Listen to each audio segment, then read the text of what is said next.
అప్పుడే పూజ ముగించి బయటకొచ్చిన భారతి దగ్గరకు పరిగెత్తుకుంటూ వచ్చింది మల్లమ్మ. అమ్మగారు అమ్మగారు ఆయాసంతో వగరుస్తుందామె. ఏం జరిగింది మల్లమ్మ, ఏంటిలా పరిగెత్తుకొచ్చావు? ఆదుర్దాగా అడిగింది భారతి. అమ్మగారు తోటలో వగరుస్తూ ఆగింది మల్లమ్మ. ఆయాసం వల్ల ఊపిరి తీసుకోవడం కష్టంగా ఉందా మీకు? తోటలో ఏమైంది? ఆతృతతో రెట్టించి అడిగింది భారతి. ఆ తోటలో రంగన్న ఏదో సేతున్నాడు. నాకు ఆడిని సోతుంటే భయంగా ఉంది. ఆడేదో సేతున్నాడు అంది. మనిషి భయంతో వణికిపోతుందని అప్పుడు గ్రహించింది. ఏం చేస్తున్నాడు రంగన్న, సరిగ్గా చెప్పు అంది. ఆమెకు మనసులో భయం ఏర్పడింది. ఒక్క క్షణం ఊపిరి పీల్చుకుని చెప్పడం మొదలుపెట్టింది మల్లమ్మ. ఆడు తోటలో ఏదో పొడి ఇంటి చుట్టూ చల్లుతున్నాడమ్మా.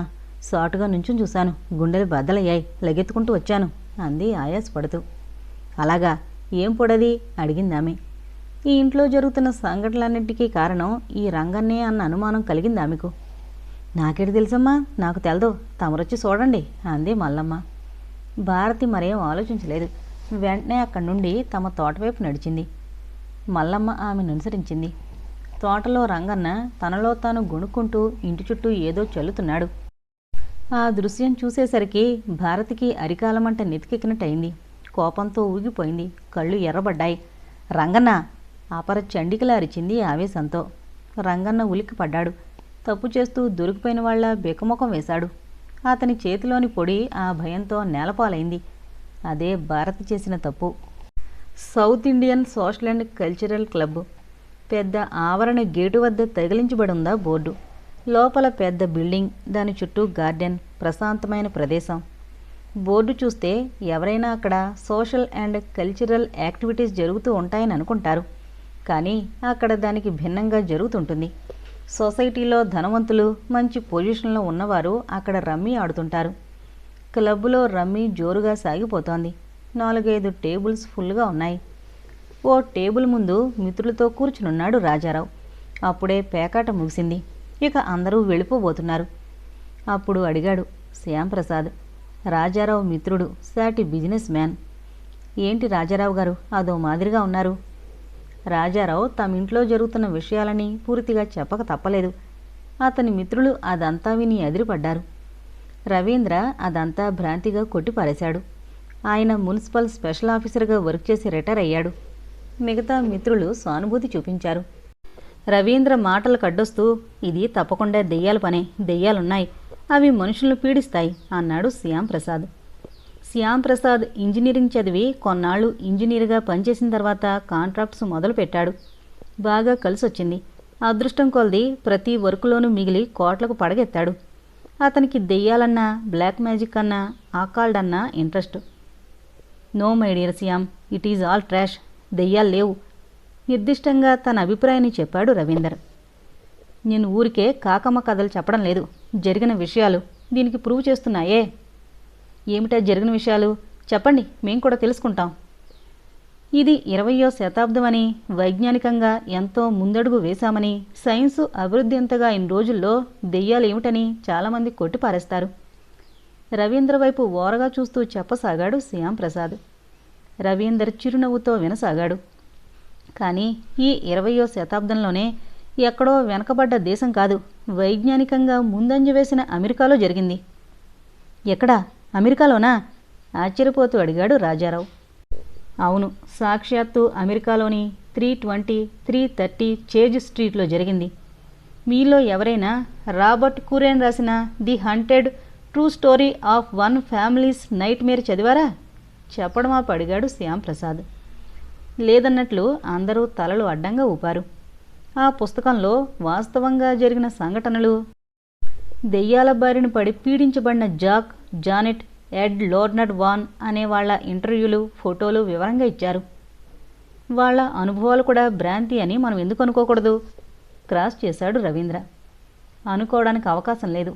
ఈ విషయం తెలిసిన ఎందరో డాక్టర్స్, సైకియాట్రిస్టులు, నాస్తికులు, హేతువాదులు రకరకాలుగా ఎవరి పద్ధతుల్లో వారు ఆ సంఘటనలు విశ్లేషించారు. కొందరైతే తాము కూడా ఆ దెయ్యాల వలన పీడింపబడ్డారు. అందరూ ఏదో క్షుద్రశక్తో మరొకటో దీనికి కారణమని నమ్మారు. ఆపకుండా చెప్పుకుపోసాగాడు Shyamprasad. No, I object it. ఈ మూఢనమ్మకాల్ని రేషనిస్టుల మీద కూడా రుద్దాలనే ఈ ప్రయత్నాన్ని తీవ్రంగా ఫీల్ అవుతున్నాను. కోపంతో అన్నాడు రవీందర్. అతని ముఖం కోపంతో ఎర్రగా కందగడ్లా మారింది. నోనో, అదేం కాదు గాని అక్కడకు వెళ్ళిన బృందంలోని ఏ రేషనలిస్ట్ గాని డాక్టర్ గాని దీనికి ఇది కారణం, ఇది దెయ్యాలు చేసిన పని కాదు అని నిరూపించలేకపోయారు. అంటే ఒప్పుకున్నట్లే కదా అన్నాడు శ్యాంప్రసాద్. ఆల్రైట్, ఆ టాపిక్ వదిలేయండి అన్నాడు రాజారావు వాదనను అంతటితో ఆపాలనే ఉద్దేశంతో. సరిగ్గా అప్పుడే బాయ్ పరిగెత్తుకుంటూ వచ్చి ఫోన్ వచ్చిందని చెప్పాడు రాజారావుకు. రాజారావు లేచి ఫోన్ దగ్గరికి వెళ్ళాడు. ఏమండి? అటు నుండి కంగారుగా వినిపించింది భారతి కంఠం. ఏంటి భారతి, ఏమైంది? ఆదుర్దాగా అడిగాడు రాజారావు. అతని మనసు ఏదో కీడును శంకించసాగింది. వెంటనే బయలుదేరండి ప్లీజ్, నాకు భయంగా ఉంది అంది భారతి. ఆమె మాటలు తొట్టుపడుతున్నాయి. ఏంటి, ఏమైంది చెప్పు రెట్టించాడు రాజారావు. వెంటనే రండి, ఫోన్లో చెప్పలేను అంటూ ఫోన్ పెట్టేసింది భారతి. కంగారుగా రిసీవర్ పెట్టేసి ఫ్రెండ్స్కి బాయ్ చెప్పి కారులో ఇంటికి బయలుదేరాడు రాజారావు. అమ్మగారు గట్టిగా కోపంతో అరిచి చరచరా లోపలికి వెళ్ళి బెడ్రూమ్ తలుపు వేసుకోవడంతో తెల్లబోయాడు రంగన్న. ఆమె అలా ఎందుకు ప్రవర్తిస్తుందో అర్థం కాలేదతనికి. అమ్మా, తలుపు తీయండి, జరిగింది చెబుతాను అని తలుపు యువతల నుంచి అరిచాడు. నువ్వేం చెప్పుకోవాలన్నా అయ్యగారు వచ్చాక చెప్పుకో అంది లోపల నుండే కోపంగా భారతి. మల్లమ్మ తనకిదేం పట్టినట్టు వంటింట్లోకి వెళ్ళిపోయింది. ఆమెకు భయంగానే ఉంది. వెధవ, ఈ ఇంట్లో 25 ఏళ్లుగా పనిచేస్తున్నాడు. వీడికేం రోగం పట్టుకుందో, తెన్నింటి వాసాలు లెక్క పెడతాడా, అన్నం పెట్టిన చేతిని నరుకుతాడా, పాపిష్టి వెధవ. తనలో తాను గదిలో తిట్టుకుంటోంది భారతి. అది బయటకు వినిపిస్తూనే ఉంది. రంగన్న ఆ మాటలు విని వణికిపోతున్నాడు. అమ్మగారు, నన్ను తప్పుగా అర్థం చేసుకున్నారు. నాకు ఏ కోసానా అటువంటి ఆలోచన లేదు బావురుమంటూ అన్నాడతను. నువ్వేం చెప్పకు, నేను విన్ను. అయ్యగారికి ఫోన్ చేశాను, ఆయన వస్తారు, ఆయనతో చెప్పుకో, ఏం చెప్పుకుంటావో లోపల నుండే అందిగాని తలుపు తెరవలేదు భారతి. సరిగ్గా అదే సమయంలో ఇంటి పోర్టుకోలో కారు ఆగింది. కంగారుగా లోపలికొచ్చాడు రాజారావు. యజమానిని చూస్తూనే గజగజ వణికిపోతూ కాళ్ల మీద పడిపోయాడు రంగన్న. ఏంటి రంగన్న, ఏం జరిగింది అడిగాడు రాజారావు అయోమయంగా. భర్త గొంతు వినగానే బెడ్రూమ్ తలుపు తెరుచుకుని బయటకు వచ్చింది భారతి. ఆమె రంగన్న వైపు భయంగా చూస్తూ, వాడిని ముందు ఇంట్లోంచి బయటకు నడవమనండి, వాడి ముఖం చూస్తేనే పాపం అంది. ఏంటి భారతి, ఎందుకు అలా అంటున్నావు? ఏం జరిగింది? రంగన్న ఏం చేశాడు అడిగాడు రాజారావు. ఇంకా ఏం జరగాలండి? ఇన్నాళ్ళు మన ఇంటికి ఏం పీడ పట్టిందోనని అనుకుంటున్నామా? వీడేనండి ఆ పీడ, వీడే. ఈ ఇల్లు ఇన్ని బాధలకు గురికావడానికి కారణం వీడే అంది ఆవేశంగా భారతి. బాబుగారు, అమ్మగారు పొరపాటు పడ్డారండి, నాకేం తెలీదండి అన్నాడు రంగన్న రాజారావు పాదాలు వదలకుండానే. అసలేం జరిగిందో చెప్పకుండా నన్ను కన్ఫ్యూజ్ చేస్తున్నారు విసుక్కున్నాడు రాజారావు. ఈ రంగన్ని ఎంతో నమ్మకస్తుడనుకున్నాను. వీడి నిజస్వరూపం ఈరోజు బయటపడింది. వీడు మన ఇంటి మీద చేతబడి చేస్తున్నాడండి. ఏదో మంత్రించిన విభూది లాంటిది ఇంటి చుట్టూ జలుతున్నాడు. నేను నా కళ్ళతో చూశాను అంది భారతి. రాజారావుకు మతిపోయినంత పనైంది. అతనికి రంగన్నంటే ఎంతో నమ్మకం. నిజమేనా అన్నట్లు రంగన్న వైపు ఉరుముతూ చూశాడు రాజారావు. భార్య తన కళ్ళతో తాను చూశానని చెబుతుంటే నమ్మక తప్పలేదు రాజారావుకు. రంగన్న పెనుగాలికి వణికిపోయే చిగురుటాకులా గజగజ వణికిపోయాడు ఆ ప్రశ్నకు. అయ్యగారు, తమరు కూడా నమ్ముతున్నారా? ఈ ఇంటి ఉప్పు తిన్నవాణ్ణి, ఈ ఇంటికి నేను ద్రోహం చేస్తానా? గొడ్ల నీళ్లు కుక్కుకున్నాడు రంగన్న. అతని మనసంతా ఎంతో క్షోభిస్తోంది. తనను ఇంట్లో ఒకళ్ళా భావించే అయ్యగారు అమ్మగారు కూడా అపార్థం చేసుకోవడం అతను భరించలేకపోతున్నాడు. రాజారావు అతని మాటలను ఏమాత్రం లక్ష్యం చేయలేదు. కోపంగా రంగన్న వైపు చూసి, నమ్మకం, ఆ నమ్మకాన్ని అడ్డం పెట్టుకునేగా నువ్వు మా వెనక ఎంత గోతులు తీయడానికి సాహసించావు కరుకుగా అన్నాడు. అయ్యగారు, నేను అలాంటోని కాదు. తమకి ద్రోహం చేస్తే నన్ను భగవంతుడు కూడా క్షమించడు. నేను చెప్పేది పూర్తిగా వినండి.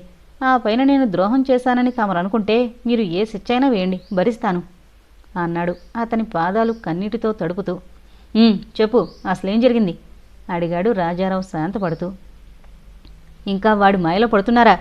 ఇంకేంటి వినేది? వాడిని మెడపట్టి బయటికి గెంటండి అంది భారతి కోపంగా. భారతి, నువ్వు ఒక క్షణం ఊరుకో, వాడేం చెబుతాడో విన్ని గట్టిగా అరిచినట్లు అన్నాడు రాజారావు. భారతి మౌనం వహించింది. రంగన్న కళ్ళు తుడుచుకుని చెప్పడం ప్రారంభించాడు. చీకట్లో నడుస్తున్నాడు రంగన్న. అతని మనసులో లేదు. తను వెళ్లే పని ఏమవుతుందనే ఆలోచన. ఈ పని ఎవరికీ తెలియకుండా తను రహస్యంగా చేయాలనుకున్నాడు. అందుకే రాత్రిపూట బయలుదేరాడు. కానీ ఎవరో తనను వెంబడిస్తున్నట్లు అతనికి అనుమానం.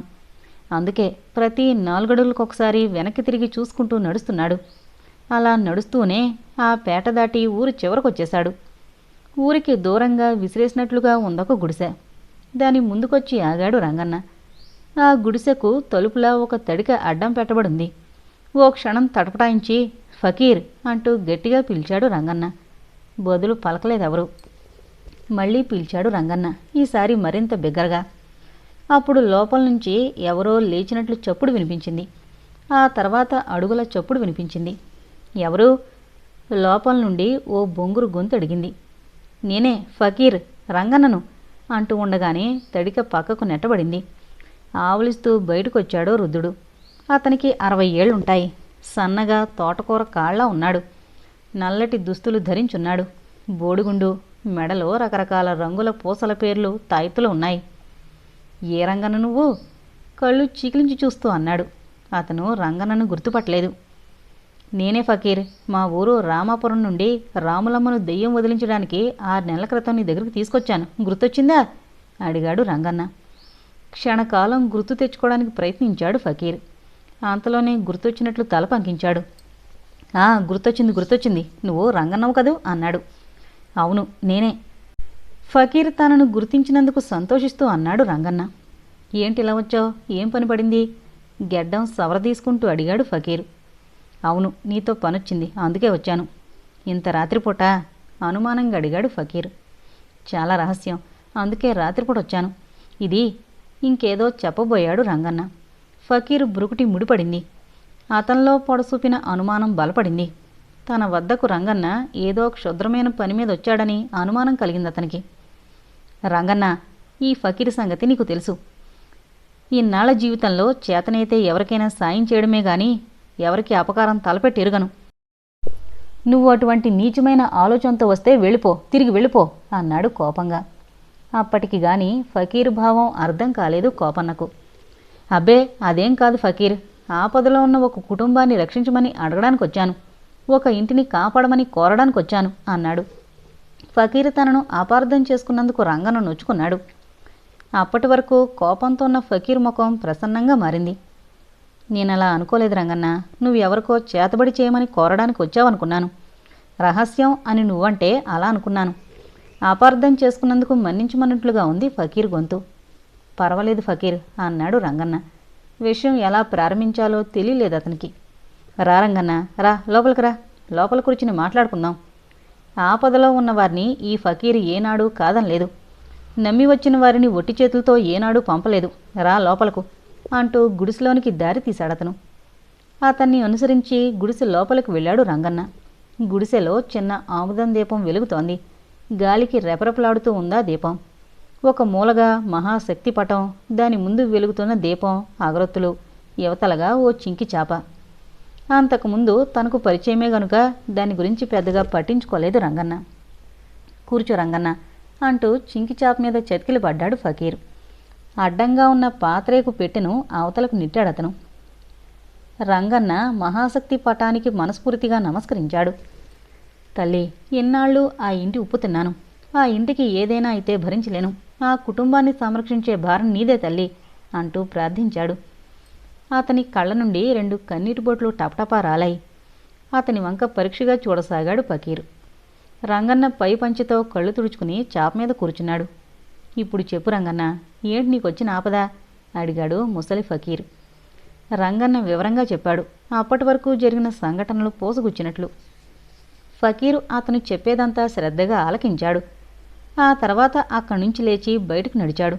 2 నిమిషాల్లో తిరిగొచ్చాడతను. రంగన్న అలాగే చాప మీద కూర్చునే ఉన్నాడు ఫకీర్ తిరిగొచ్చే వరకు.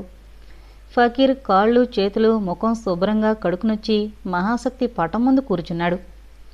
కళ్ళు మూసుకుని ధ్యానంలో మునిగిపోయాడు ఫకీర్. అతని పెదవులు ఏవో మంత్రాలను ఉచ్చరిస్తున్నాయి. 15 గంట గడిచింది.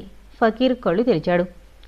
ఒకసారి మహాశక్తి ముందు మోకరిల్లి లేచి నిల్చున్నాడు. రంగన్న అతని వైపే ఆసక్తిగా చూడసాగాడు. ఫకీర్ తలచుకుంటే క్షణంలో ఆ ఇంటికి పట్టిన పీడను వదిలించగలని అతనికి తెలుసు. రంగన్న పిలిచాడు ఫకీర్. రంగన్న ఆతృతగా అతని వైపు చూశాడు. చేతబడి జరిగింది. అతని మాటలు ఆ నిశ్శబ్దంలో పిడుగుల్లా ధ్వనించాయి. ముందే అనుమానించిన ఫకీరు ముఖతా ఆ మాట వినేసరికి ఉలిక్కి పడ్డాడు రంగన్న. క్షణంలో తేరుకొని 2 చేతులు జోడించి, ఫకీర్, ఎలాగైనా రక్షించు, ఆ కుటుంబాన్ని కాపాడు, నువ్వు తలచుకుంటే చేయగలవు, కళ్ళనీళ్లు పెట్టుకుని ప్రార్థించాడు రంగన్న. ఫకీరు క్షణకాలం మౌనముద్ర వహించాడు. రంగన్న చూపు అతని మీదే ఉంది. నీకేం భయం లేదు, అంతా సర్దుకుంటుంది. భగవంతుడిని నమ్ముకున్న వాళ్లను ఆ భగవంతుడే రక్షిస్తాడు. ఫకీర్ చెయ్యెత్తి దీవిస్తున్నట్లు అన్నాడు. రంగన్న ముఖం ఆ మాటలతో కళకళ్లాడింది. సంతోషంతో నిండిపోయింది. 2 చేతులు జోడించి నమస్కరించాడు కృతజ్ఞతా సూచకంగా. ఫకీర్ నవ్వి మహాశక్తి పటం ముందు నుండి కుంకుమ తీసుకుని కళ్ళు మూసుకుని 2 నిమిషాలు ఏదో ఉచ్చరించాడు. ఆ తర్వాత ఆ మహాశక్తి మంత్రకుంకుమను రంగన్న చేతిలో ఉంచి, దీన్ని ఆ ఇంటి చుట్టుపక్కల జల్లు.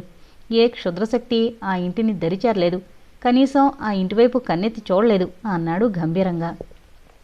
అతని పలుకుల్లో ఆత్మవిశ్వాసం కొట్టొచ్చినట్టు కనబడుతోంది. ఫకీర్, నీ రుణం ఎలా తీర్చుకోగలనో తెలియడం లేదు. ఎన్ని జన్మలెత్తైనా నీ రుణం తీర్చుకుంటాను. కళ్ళ వెంట నీళ్లు పెట్టుకుని భక్తిభావంతో ఫకీర్ పాదాల మీద పడ్డాడు రంగన్న. రంగన్న, లే, నాకు చేతనైన సాయం నేను చేశాను. రుణానుబంధాల సంగతి ఎందుకు? ఆ మహాశక్తి నీకు మేలు చేస్తుంది. భగవంతుడు భక్తులకెప్పుడు అన్యాయం చేయడు. క్షుద్రశక్తులను ఆయనే నాశనం చేస్తాడు అన్నాడు ఫకీర్.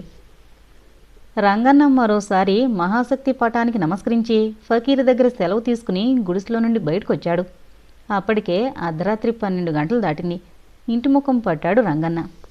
ఇది అయ్యగారు జరిగింది, అంతేగాని సొమ్ము తిని రొమ్ముగుద్దే రకం కాదు నేను, నొచ్చుకుంటూ అన్నాడు రంగన్న. ఆ మాటలు వినడంతోనే రాజారావు తన తొందరపాటుకు చింతించాడు. భారతి కూడా అసలు విషయం తెలుసుకోకుండా రంగన్నను అనరాని మాటలన్నందుకు ఎంతో బాధపడింది. మల్లమ్మ దీనికి అంతటికీ కారణమని, తనను ఎక్కడ తిడతారోనని బిక్కుబిక్కుమంటూ ఓ మూల నిల్చుంది. రంగన్న, నిన్ను అనవసరంగా అపార్థం చేసుకుని తొందరపడి ఏవేవో అన్నాం, ఏమీ అనుకోకు అన్నాడు రాజారావు. అంతకంటే ఏమనాలో అతనికి తోచలేదు. భారతి కూడా, రంగన్న, నిన్ను ఎంతో తిట్టాను. ఈ కుటుంబం కోసం నువ్వు బాధపడుతుంటే నిన్ను సరిగ్గా అర్థం చేసుకోకుండా తప్పుగా అర్థం చేసుకుని అనరాని మాటలు అన్నాను అంది పశ్చాత్తాపపడుతూ. పర్వాలేదమ్మగారు, మీరు నన్ను తిట్టినా పర్వాలేదు, కొట్టినా పర్వాలేదు, నన్ను ఎప్పటికైనా అర్థం చేసుకున్నారు, నాకు అంతే చాలు అన్నాడు రంగన్న పై పంచెతో కళ్ళనీళ్లు తుడుచుకుంటూ. ఆ క్షణంలో వాళ్లకు ఫకీరిచ్చిన మంత్రకుంకుమ సంగతి గుర్తుకు రాలేదు. ఆ కుంకుమ ఇంటి చుట్టూ జల్లకుండానే నేలపాలైన విషయం గుర్తుకు రాలేదు. దానికి తగిన మూల్యం చెల్లించక తప్పదని వాళ్ళ క్షణంలో అనుకోలేదు. సాయంత్రం 6 గంటలైంది. సూర్యుడు పశ్చిమ దిశలో అస్తమోద్యుక్తుడవుతున్నాడు. పక్షులు గుంపులు గుంపులుగా గగనతలంలో తమ తమ నెలవుల వైపు సాగిపోతున్నాయి. విరజ కాలేజీ నుండి ఇంటికి చేరుకుంది. ఆ రోజు కాలేజీలో జరిగిన సంఘటన ఇంట్లో ఎవరికీ చెప్పకూడదని ముందే నిర్ణయించుకుందామే. అనవసరంగా వాళ్లకు చెప్పి వాళ్లను కంగారు పెట్టడం ఎందుకని ఆ నిర్ణయానికి వచ్చింది విరజ. భారతి, రాజారావు కూడా ఆ పగలు ఇంట్లో జరిగిన సంఘటన విరజకు చెప్పకూడదనుకున్నారు. మల్లమ్మను, రంగన్నను కూడా పెదవిప్పొద్దని ముందే చెప్పారు. ఆ విషయం విరజకు మరో విధంగా తెలిసే అవకాశం లేదు. విరజ కాలేజీ నుండి రాగానే బుక్స్ షెల్ఫ్ మీద పడేసి బాత్రూంలోకి వెళ్ళింది. ఉదయం నుండి బాగా అలిసిపోవడం వల్ల చికాగ్గా ఉందామెకు. ముందు స్నానం ముగిస్తే గానీ ఫ్రెష్గా ఉండదనిపించింది. బాత్రూం తలుపు లోపల నుండి గడియ పెట్టుకుంది. మెల్లమెల్లగా తన ఒంటిపైనున్న దుస్తులు ఒక్కోటిగా తీసి స్టాండ్ పైన వేసింది. ఇప్పుడు ఆమె నగ్నంగా ఉంది. ఆమె దృష్టి గేజర్ ఇండికేటర్పై పడింది. అది పనిచేస్తోంది. నీళ్లు వేడెక్కుతున్నాయి. ట్యాప్ తిప్పి నీళ్లు వేడెక్కాయో లేదో పరీక్షించింది. షవర్లో నుండి నీరు తొంపరలు తొంపరలుగా పన్నీటి జల్లులా పడసాగింది. ఒంటి మీద గోరువెచ్చని నీరు పడ్డం హాయిగా ఉన్నట్లు అనిపించింది ఆమెకు. తల జరిపి ముఖం మీద షవర్ పడేటట్లుగా నిల్చుందామె. ముఖం మీద నీరు షవర్లో నుండి పడుతుంటే పగలంతా పడిన శ్రమ నుండి రిలాక్స్ అవుతున్నట్లు అనిపించింది. సరిగ్గా అప్పుడే జరిగింది గుండెలు పగిలే సంఘటన. విరజ ఉన్నట్టుండి ఉలికి పడింది. దానికి కారణం మాత్రం ఊహించలేకపోయింది. సోప్ కేసులో నుండి టాయిలెట్ సోప్ అందుకుని ఒళ్ళంతా రుద్దుకుంది. సోప్ కేసులో సోప్ పెట్టేసి షవర్ కింద నిల్చుంది. సబ్బు నురగా నీటి తాకిడికి కరిగిపోసాగింది. అప్పుడు అనిపించింది విరజకు తను పూర్తిగా నగ్నంగా ఉన్నట్టు. ఈ వింత భావనకు ఆమె ఆశ్చర్యపోయింది. చిన్నప్పటి నుండి తను బాత్రూంలో పూర్తిగా బట్టలు తీసేసే స్నానం చేస్తుంది. కానీ ఏనాడు ఇంత నగ్నంగా ఉన్నానన్న భావం ఆమెకు కలగలేదు. మరి ఈరోజు ఇలా అనిపించడానికి కారణం ఏమిటి? నగ్నంగా ఉన్నానన్న భావంతోటే ఆమెకు సిగ్గు ముంచుకొచ్చింది. అప్పటికి గ్రహించిందామె తనకు ఏనాడూ లేని నగ్నత్వంగా ఉన్న ఫీలింగ్, సిగ్గు ఎందుకు కలిగాయో. అది ఊహమాత్రంగానే. ఎవరో అదృశ్యంగా ఉండి తనను చూస్తున్నట్టు అనిపించింది ఆమెకు. తల తిప్పి బాత్రూమ్ అంతా కలిగి చూసింది. బాత్రూంలో తను తప్ప ఎవరూ లేరు. మరి తన శరీరాన్ని ఎవరో చూస్తున్న భావన ఎందుకు కలిగింది? ఆలోచనల్లో మునిగిపోయింది విరజ. తనకి వింత భావం ఎందుకు కలుగుతోంది? ఈ విచిత్రమైన అనుభూతికి కారణమేమిటి? ఈ 19 ఏళ్ల జీవితంలో ఏనాడూ అలా జరగలేదు. మరి ఈనాడు తనకేమైంది? తన జ్ఞానేంద్రియాలు తన ఆధీనం తప్పాయా? తనను మోసం చేస్తున్నాయా? చేతులతో ఇంకా తనను తాను కప్పుకునే ఉందామె. అప్పుడు అనిపించింది ఆమెకు తనకు దగ్గరగా మరో వ్యక్తి ఉన్నట్లు. విరజ అయోమయ స్థితిలో పడిపోయింది. తల విదిలించింది ఒకసారి. కానీ ఉన్న కొలది తనకు చేరులోని ఎవరో వ్యక్తి మసులుతున్న భావం ఆమెకు ఎక్కువ కాసాగింది. తను తప్ప బాత్రూంలో ఎవరూ లేరు. మరి తనకి వింత అనుభూతి ఎందుకు కలుగుతోంది? ఒకవేళ లిల్లీ అన్నట్టు ఇదంతా తన భ్రాంతి అయితే ఒక క్షణం, అరక్షణం. ఇది భ్రాంతి ఎందుకు అవుతుంది? అయితే తన మానసిక స్థితి సరిగ్గా లేదా? తను మానసికంగా అస్వస్థురాలైందా? లేకపోతే ఈ వింత అనుభూతులేమిటి? ఈ విచిత్ర అనుభవాలేమిటి? ఆమె మనసును రకరకాల ఆలోచనలు ముసురుకున్నాయి. భయం భయంగా ఫీల్ అవసాగిందామె. ఆమె శరీరం సన్నని ప్రకంపనలకు లోనైంది. అది ఆమె మనసులో ప్రవేశించిన భయం తాలూకా సంకేతం. కాళ్ళు వణకసాగాయి. నోరు పిడచగట్టుకుపోయింది. నాలుక పీక్కుపోతున్నట్టు, ఒళ్ళంతా చెమటలొస్తున్నట్లు, ఏం చేయలేని నిస్సహాయ స్థితిలో భయంతో కొట్టుమిట్టాడసాగింది విరజ. చటుక్కున్న టవల్లాగి ఒంటి కప్పుకుని బాత్రూంలో నుండి బయటకు పారిపోదామనిపించింది ఆమెకు. ఆ ఆలోచన రాగానే అడుగు ముందుకు వెయ్యబోయిందామె. అప్పుడు అనిపించింది ఆమెకు దారికడ్డంగా ఎవరో అదృశ్య వ్యక్తి నిల్చున్నట్లు. ఆగిపోయిందామె. భయంతో ఆమె ఒళ్ళంతా గజగజలాడసాగింది. గొంతెత్తి బిగ్గరగా అరవాలనుకుంది. కానీ గొంతు పెగల్లేదు. భయం ఆమె మనసును, తనువును పూర్తిగా ఆక్రమించుకుంది. మెదడు మొద్దుబారినట్లయింది. సరిగ్గా ఆ క్షణంలో అనిపించింది ఆమెకు ఏదో అదృశ్య హస్తం తన చేతిని పట్టుకున్నట్టు. ఆమె గుండె దడదళ్లాడింది. ఆ క్షణంలో తన గుండె పగిలిపోతుందా అనిపించింది ఆమెకు. ఇప్పుడు ఆమెకు మరింత దగ్గరగా అదృశ్య వ్యక్తి ఎవరో ఉన్నట్లు వింత భావాలు ఆమెలో చోటు చేసుకుంటున్నాయి. ఉన్నట్టుండి విచిత్ర పరిమళం బెడ్రూమ్ అంతా వ్యాపించింది. తన శరీరానికి దగ్గరగా, మరింత దగ్గరగా ఆ అదృశ్య వ్యక్తి జరిగినట్లు. అకస్మాత్తుగా ఆ అదృశ్య వ్యక్తి ఆమెను గట్టిగా కౌగిలించుకున్నట్లు. ఆ స్పర్శలో ఆమె గుండెలు లవిసిపోయాయి. కెవ్వున కేకపెట్టి మరుక్షణం స్పృహ కోల్పోయిందామె. క్లబ్లో కొన్ని టేబుల్స్పై పేకాట జోరుగా సాగుతోంది. ఖాళీ టేబుల్ ముందు కూర్చుని రాజారావు కోసం ఎదురు చూస్తున్నారు రవీందర్, శ్యాంప్రసాద్, ఇతర మిత్ర బృందం. రాజారావు వచ్చిన తర్వాతే వాళ్ళు జనరల్గా పేకాట మొదలు పెడతారు. రాజారావు లేని పేకాట కర్ణుడు లేని భారతంలా ఉంటుందంటాడు శ్యాంప్రసాద్.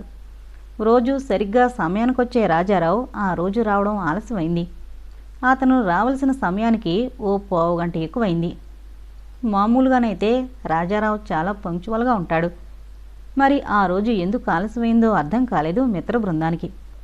వాళ్ళు ఆలోచిస్తుండగానే వచ్చాడు రాజారావు. అతని రాకతో మిత్రుల ముఖాలన్నీ కళకళ్లాడాయి.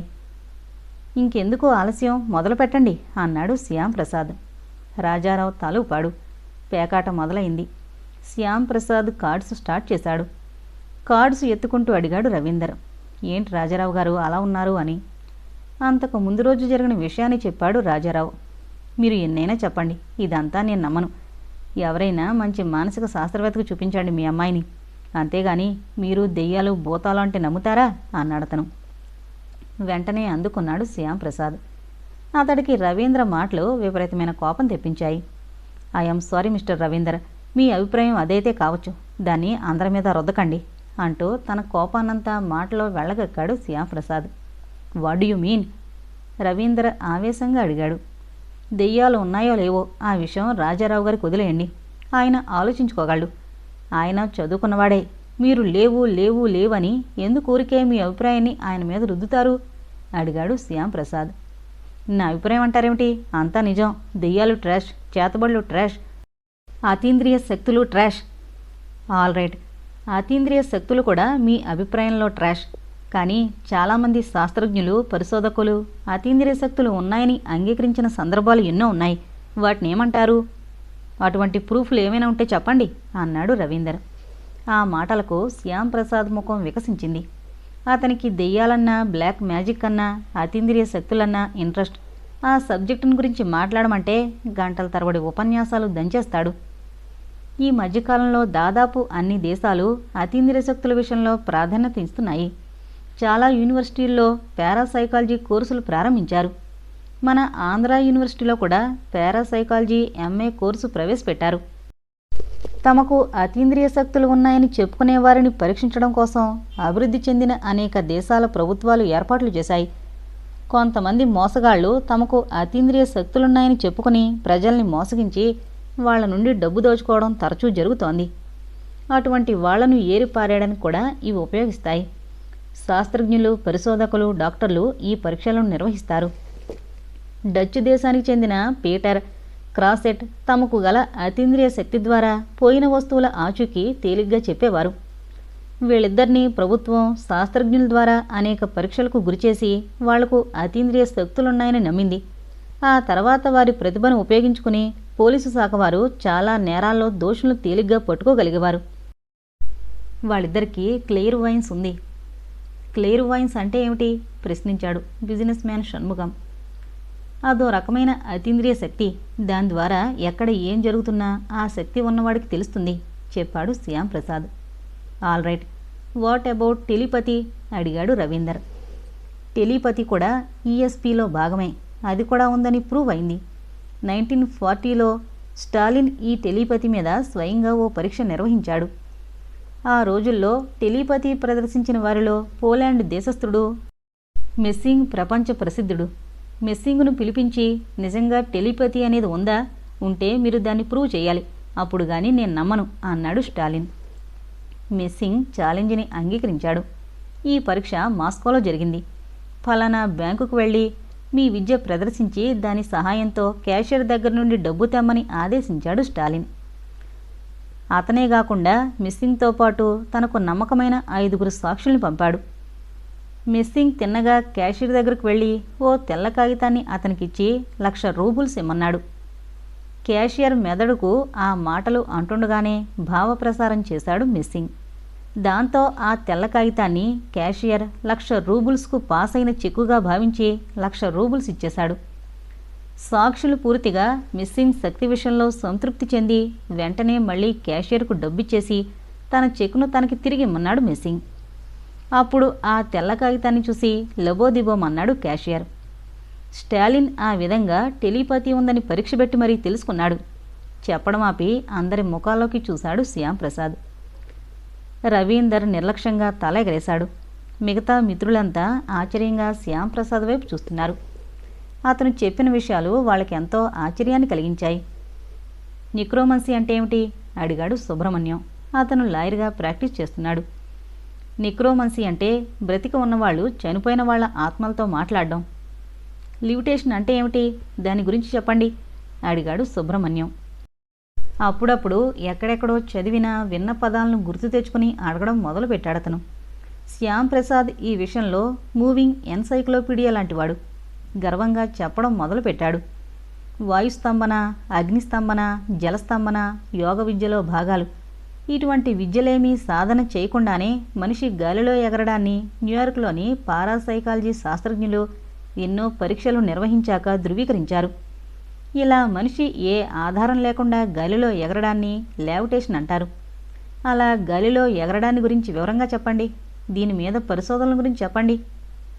1973వ సంవత్సరంలో ఇంగోస్వాన్ అనే వ్యక్తి మీద న్యూయార్క్లో పారాసైకాలజీ శాస్త్రజ్ఞులు అనేక పరీక్షలు నిర్వహించారు. ఇంగోస్వాన్ తన శక్తిని విజయవంతంగా ప్రదర్శించాడు. శాస్త్రజ్ఞులు లెవిటేషన్ను అంగీకరించారు. ప్రీమానిషన్ అంటే ఏమిటి? రవీంద్ర అడిగాడు. రాజారావు మాత్రం శ్రోతగానే మిగిలిపోయాడు. జరగబోయే సంఘటనలను కలల ద్వారా ముందుగానే తెలుసుకునే శక్తిని ప్రీమానిషన్ అంటారు. ఈ శక్తి ప్రసిద్ధ రచయిత మార్క్ ట్వైన్ కూడా ఉండేది. ఆయన ఒకప్పుడు నావికాదళంలో పనిచేసేవాడు. ఆయన మిసిమీ నగరంలో ఉండే రోజుల్లో ఒక కల వచ్చింది. ఆ కలలో తన సోదరుడు ఒక పడవలో చనిపోయినట్టు చూశాడు. ఆ తర్వాత ఆ కల నిజమైంది. అతని సోదరుడు పడవలో ప్రయాణం చేస్తూనే మరణించాడు. ఇటువంటి సంఘటనలు తన జీవితంలో యాదృచ్ఛికాలు కావని, తనకు మరెన్నో అనుభవాలు ఉన్నాయని ఆయన చెప్పాడు. ఆస్ట్రాల్ బాడీ అంటే ఏమిటి? జీవి తన భౌతిక శరీరాన్ని వదిలి వేరే ప్రాంతాల్లో సంచరించడాన్ని ఆస్ట్రాల్ బాడీ అని శాస్త్రజ్ఞులు వ్యవహరిస్తున్నారు. దీనినే అవుట్ ఆఫ్ బాడీ ఎక్స్పీరియన్స్ అని కూడా అంటారు. అమెరికాలోని సొసైటీ ఫర్ సైకిక్ రీసెర్చ్ ఇన్స్టిట్యూట్లో శాస్త్రజ్ఞులు ఆస్ట్రాల్ బాడీ మీద అనేక ప్రయోగాలు నిర్వహించారు. ఈ శక్తున్న 9 మంది మీద కఠినమైన పరీక్షలు జరిపి ఫలితాల పట్ల సంతృప్తిని వ్యక్తపరిచారు. ఈ స్థితి ఆ వ్యక్తి మానసిక స్థితి సక్రమంగా లేని సమయంలో అతను పొందినటువంటి భ్రాంతి ఏమాత్రం కాదని శాస్త్రజ్ఞులు పేర్కొన్నారు. తాము పరీక్షించిన వ్యక్తులు తమ తమ భౌతిక శరీరాలను వదిలి సూక్ష్మ శరీరం ధరించి వివిధ ప్రదేశాల్లో తిరిగినప్పుడు ఆ ప్రదేశాల్లోని ప్రజలు తాము ఆ వ్యక్తులను ఫలానా చోట ఫలానా టైంలో చూసామని చెప్పిన తర్వాతనే శాస్త్రజ్ఞులు ఆ శక్తిని నిర్ధారించుకున్నారు. అంతెందుకు, ఈ ఆస్ట్రల్ బాడీపై వ్యాఖ్యానిస్తూ ప్రొఫెసర్ హిల్మ్యాన్ చాలా కేసుల్లో ఇది సంభవం. మామూలుగా శ్వాస లేకుండా చలనం లేకుండా ఉన్న పేషెంట్ మరణించాడని డాక్టర్లు ప్రకటించడం, ఆ తర్వాత ఆ వ్యక్తి తిరిగి బతకడం మనం వింటూనే ఉంటాం. ఆ డాక్టర్లు సరిగ్గా పరీక్షించలేదని, అది నిర్లక్ష్యం అని అనుకుంటాం. అంతేకాని ఆస్ట్రాల్ బాడీ విషయం మన ఊహకు రాదు. మన ఊహకు అందనంతలో దాన్ని మనం పరిగణలోకి తీసుకోకపోవడంతో ఆ శక్తి లేదని అనలేం అన్నాడు. కాలిఫోర్నియాలోని స్టాన్ పోర్ట్ రీసెర్చ్ ఇన్స్టిట్యూట్కి చెందిన doctor Harold, doctor Russell's astral body విషయంలో ఎన్నో ప్రయోగాలు చేసి చాలా సందర్భాల్లో ఎటువంటి మోసమూ లేదని, ఇది మ్యాజిక్ కానీ ఇతర ట్రిక్ కాదని నిర్ధారించారు. శ్యామ్ ప్రసాద్ చెప్పిన విషయాలు అతని మిత్ర బృందంలో ఒక్క రవీంద్ర తప్ప అందరినీ సంతృప్తిపరిచాయి. రాజారావు ఆసిలేటింగ్ మైండ్తో ఎటూ మాట్లాడకుండా మౌనంగా ఉండిపోయాడు. This is all just bookish. పుస్తకాల్లో ఏదో రాస్తే మనం నిజమేనని నమ్మేయడమేనా? అది మన అనుభవంలో నిజమని తేలాలి కదా అన్నాడు రవీందర్ అంతా విన్నాక. ఇవన్నీ రికార్డెడ్ ఫ్యాక్ట్స్, అథెంటిక్గా రాయబడిన పుస్తకాలు. మీరు మిమ్మల్ని తప్ప ప్రపంచంలో ఇంకెవరిని నమ్మరనుకుంటాను వ్యంగ్యంగా అన్నాడు శ్యాంప్రసాద్. ఈ వాదన మళ్ళీ చిలికి చిలికి గాలివాన కానున్నదని గ్రహించిన రాజారావు ఇతర మిత్రులు వాళ్ళని వారించారు. ముందు వాదన మాని పేకవంక చూడండి అంటూ రాజారావు హెచ్చరించి పేకలోకి దించాడు మిత్రులను. అతని అంతరంగంలో మాత్రం దెయ్యాలు ఉన్నాయా, చేతబళ్ళు నిజమేనా అనే సందేహాలు ఇంకా సందేహాలుగానే మిగిలిపోయాయి. త్వరలో అతనే ఓ భయంకర అనుభూతికి లోను కాబోతున్న విషయం అతనికి తెలీదు ఆ క్షణంలో.